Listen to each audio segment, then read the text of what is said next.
hadalka ka soo yeelay wasiirka wasaaradda cadaaladda iyo arrimaha diinta Puntland Cawli Sheekh Xamuud waan ka xunahay haddaan nahay shacabka Puntland khaasatan shacabka gobolka Midland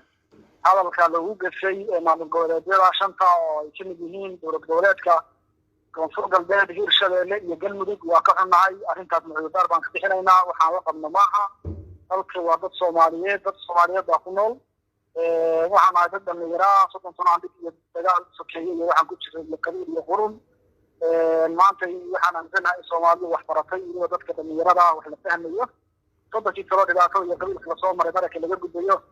in hadalka uu ku hadlay wasiirka wasaaradda cadaaladda ciidan baan ka bixinaynaa kan dib baan ka bixinaynaa walaalaha walaal marka saas iyo gaariyo dadka gobolka Midland ama Puntland baa arrintaas lama qabno shacabka marka ciidan baan ka bixinaynaa arrintaas hadalkaasi wuxuu dhaliyay xasarad dabcan dhinaca social media gaar ahaan Facebook ay dadku inta badan ay hadal hayeen iyagoo markaas dadku ay waxyaabo kala duwan ay ku sheegayeen hadalkaasi qaarkoodna ay taageerayeen qaarkoodna ay ka soo horjeedeen marka ma waxaad leedahay shacabkii Puntland oo dhan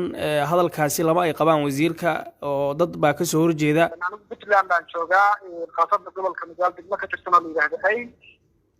hadalka wasiirka dadka dawladda ku xiran oo sida baarlamaanka iyo qaybtooda iyo wasaaradaha iyo dawladda arrintaas dadka wada laakiin dadka Puntland oo shacabka arrintaas ma qabaanin oo ka soo horjeedaanin Soomaaliya ma baahna maanta in wax la iska sheego in la kala burburiyo waqti adag baa lagu jiraa abaaro dhibaato iyo cudurka coronavirus arrintaas shacabka Puntland arrin ay gaali ka yihiin maaha walaalaha ayana waa ka raali gelinaynaa arrinta waxaan leenahay walaalayaal ciidan baan ka bixinaynaa dani adaa ku watay dani hadda ka hor maruu ka hadlayay Garowe dabcan waxa uu sheegay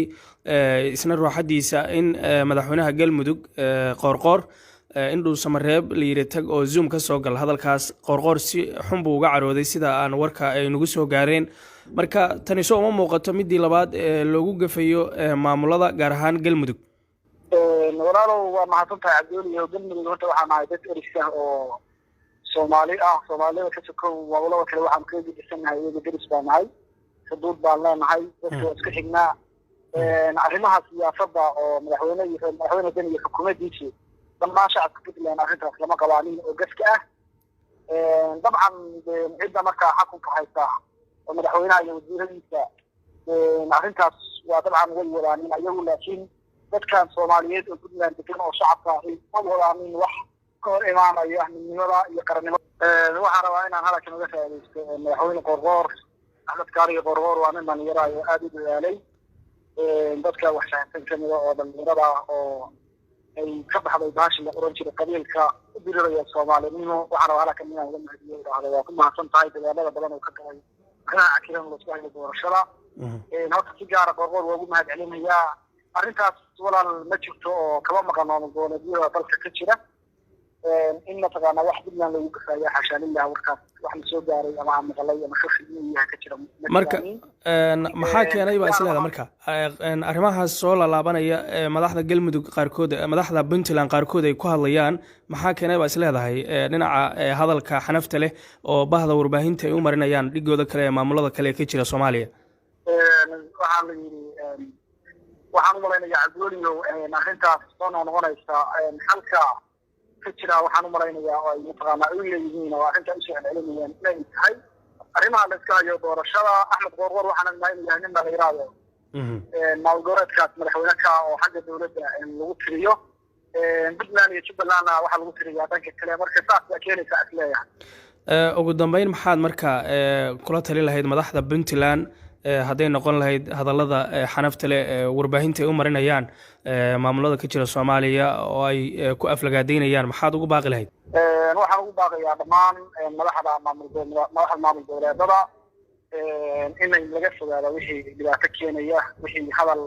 xanaf la keenaya wixii Soomaali aan dalkeeda ku jirin in laga fogaado laga wada shaqeeyo Soomaalinimada laga wada shaqeeyo nabadgelyada dalka waxaan ognahay in cadow badan aan leenahay waxay ka tahay al-shabaab sida waxa dawladaha ka hadda badayna ku haysata Kenya inaan cadow leenahay in loo midoobo cadowga laga soo jeesto wixii dhibaato ku keenaya dalkan waxaan ognahay in arrimaha ay doorashadu ay meel xasaasiya marayso iyagana madaxda dowladda federaalka iyo dowladda waxaan ugu baaqaynaa in arrintaas wada hadal iyo wada xal laga galo lana hirgeliyo heshiiskii 17 Sebtembar lagu kala